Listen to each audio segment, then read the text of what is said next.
똑똑한 사람일수록 게으른 이유 생각해 본 적 있나요? 그 이유는 단순히 성격 때문이 아닙니다.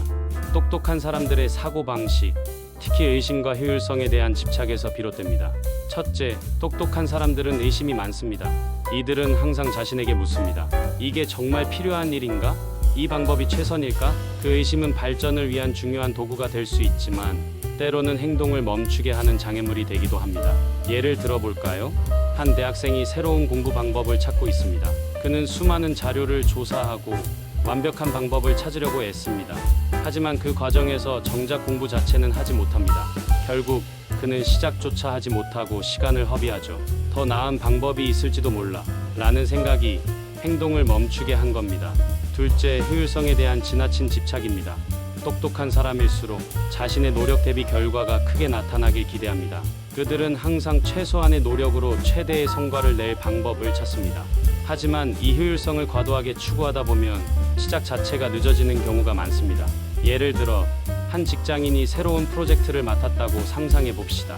그는 프로젝트를 완벽히 준비하려고 끝없이 계획만 세웁니다. 그 과정에서 지금 시작하면 실패할지도 몰라 라는 생각이 들고 결국 마감일이 다가와서야 서둘러 행동합니다. 효율성을 추구하려다 오히려 더 비효율적으로 된 것이죠. 셋째, 똑똑한 사람들은 실패를 두려워합니다. 그들은 실패를 자신의 능력 부족으로 연결짓는 경향이 있습니다. 실패를 두려워한 나머지 안전한 길만 찾으려 하고 결국 새로운 도전을 꺼리게 됩니다. 한 창업가의 사례를 들어볼까요? 그는 완벽한 비즈니스 모델을 만들기 위해 몇 년을 고민했습니다. 그 사이에 시장이 변하고 그가 준비한 모델은 이미 늦어버렸습니다. 완벽함을 추구하려다 기회를 놓친 경우죠. 반대로 성공한 창업가들은 완벽하지 않아도 시작합니다. 왜냐하면 실행 속에서 더 나은 방향을 찾아나가기 때문입니다. 그러면 똑똑한 사람들이 게으름을 극복하려면 어떻게 해야 할까요? 세 가지 방법을 제안합니다. 첫 번째, 작은 계획이라도 바로 실행하기.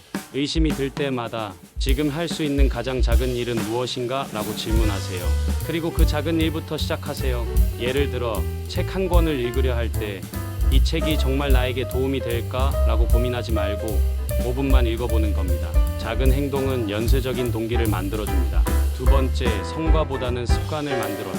성과에 집중하면 스트레스가 쌓이지만 습관을 만드는 데 집중하면 행동이 자연스러워집니다. 예를 들어 운동을 목표로 한다면 매일 체중을 5kg 줄이겠다가 아니라 매일 아침 10분씩 걷겠다로 시작하세요. 작은 습관은 꾸준함을 만듭니다.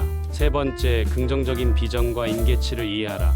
성과가 나타나기까지 시간이 걸린다는 것을 이해하고 그 임계점을 넘는 데 필요한 노력을 받아들이세요.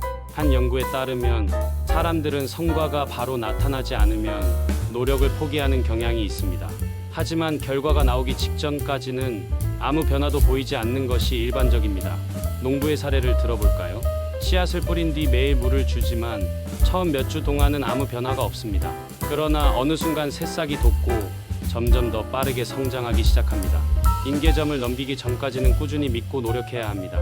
결론적으로 똑똑한 사람들은 의심과 효율성 추구 때문에 게으름에 빠질 수 있습니다. 그러나 이들은 자신만의 시스템을 만들고 작은 행동을 반복하며 긍정적인 비전을 유지함으로써 이 문제를 극복할 수 있습니다. 마지막으로 묻고 싶습니다. 당신은 지금 의심 속에 갇혀 있나요? 아니면 행동 속에서 성장하고 있나요? 똑똑하다는 이유로 게으름에 빠지지 않으려면 지금 바로 작은 행동부터 시작해 보세요.